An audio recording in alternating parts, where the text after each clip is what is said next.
Hey everybody, I'm sure most of you are well acquainted with the all too familiar theme of dystopian societies, right? From George Orwell's 1984 to other well-known books such as Fahrenheit 451, there's always a protagonist that defies the odds to rebel against their controlling government's attempt to oppress society. However, what would happen if it was you in that place of that exact protagonist, in that dystopian society? Well, fear not, because this list will do you justice in surviving inside a dystopian society. Firstly, one would have to make their start by pulling off some kind of rebellious action against the oppressive government, right? Taking up arms or even a protest? Well, if that's the first course of action you would take, then you are wrong, my friend. Because chances are, the government's secret police would already long be on your tail, methodically taking note of each and every detail of your rebellious plans. Think of the KGB, who acted as the secret enforcers for the Soviet Union and made sure to dispose of any threats to the safety of the Russian government. Instead, the best way to start things would be to plan things out. And now how's that, you may ask? A journal or a notebook, of course. Having a notebook will help you make connections between different points and find holes in your plan. And overall, stay on track to rationalizing your thoughts in the right direction. Number 2 would be to find a place away from surveillance. Chances are that the place or city you are located in is most probably littered with devices to observe your every move, whether it be through speech, movement, or any sort of action. In fact, the aforementioned devices would not be the only thing to worry about, but instead the people around you. Most people in dystopian societies are subject to manipulative brainwashing and conditioned into robots that support the aims of the government. Hence, it would probably be those same people that would rat you out to the government. The saying "Big Brother is watching" was popular for a reason, right? Thus, finding a room that is isolated and far away from all of those things can go a long way in your journey to defeating the reigning tyrants. At number 3 would be to gather a group of people with the same mindset as you. Finding someone who shares your thoughts and beliefs would make it a bit easier to bear the already hard life in this dystopian society. You're not alone.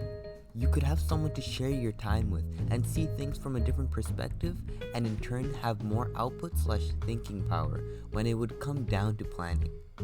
But having established the fact that the majority of the people in society are brainwashed, this wouldn't be an easy task to accomplish.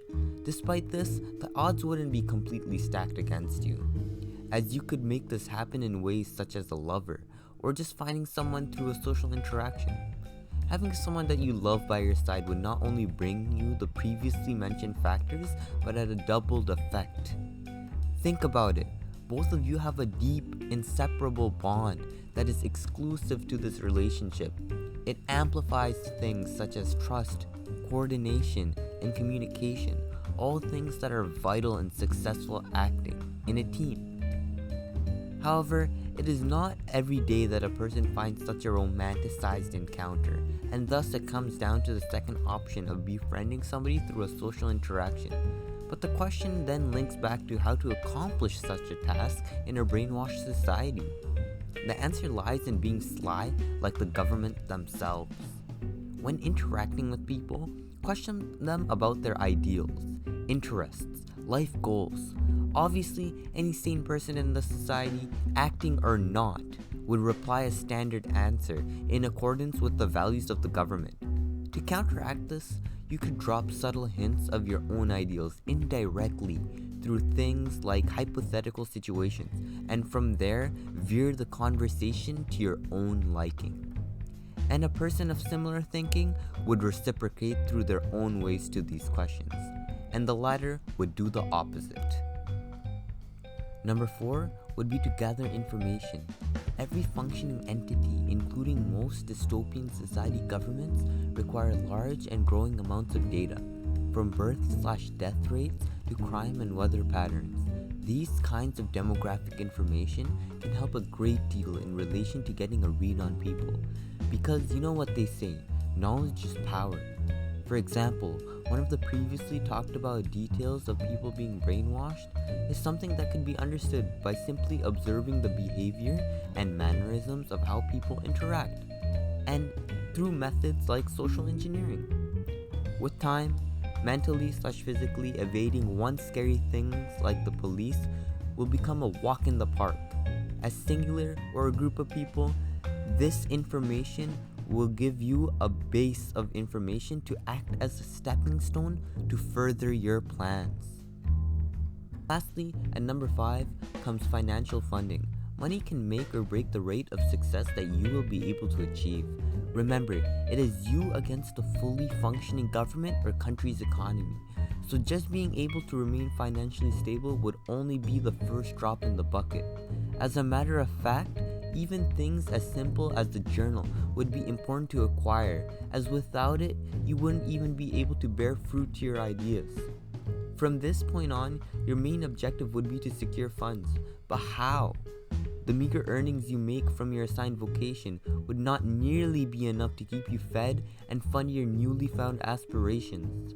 Since you've already taken action against the government in big or small steps, would almost mean nothing in terms of legality, so it would only make sense to abuse the very system that abused you, right? And one way you could facilitate this would be by making multiple fake identities to take advantage of the redistribution system. That way, you can take care of food and acquire extra stipends that you would otherwise not get in the first place, and not have to worry about keeping your head above the water. And with that, I conclude my top 5 ways to survive a dystopian society listicle.